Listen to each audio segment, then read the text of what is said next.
Hi everybody. This video is to help with the math homework for week 27, days 1 and 2, which is March 29th and 30th.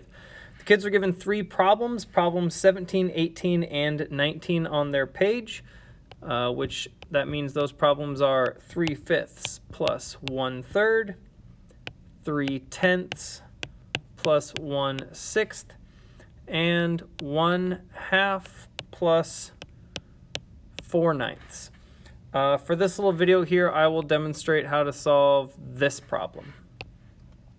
We talked in class that to do these, the first step is to find a common denominator. And so our denominators for this problem are 10 and 6. So we need to multiply out our denominators here.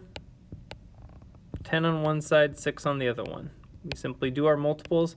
10, 20, 30, 40, 50. We'll stop there for now, and just in case we have to go farther later. 6, 12, 18, 24, 30. We can now see that we have a number that's the same on both sides. The lowest number that's the same on both sides is 30. Overall, the kids did a really nice job with this. This next step here is what really tricks a lot of them. So we go back to our original problem here, which was 3/10 plus 1/6. Here's the tricky part.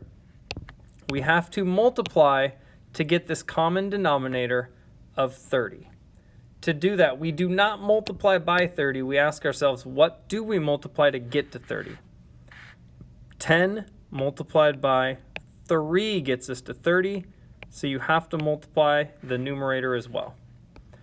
Now we have 6. 6 multiplied by what gets us to 30? 6, 12, 18, 24, 30.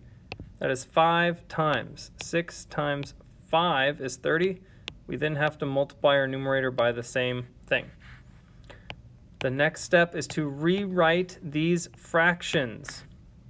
So now we're just going to do the little math problems we gave ourselves here. This fraction, 10 times 3 is 30.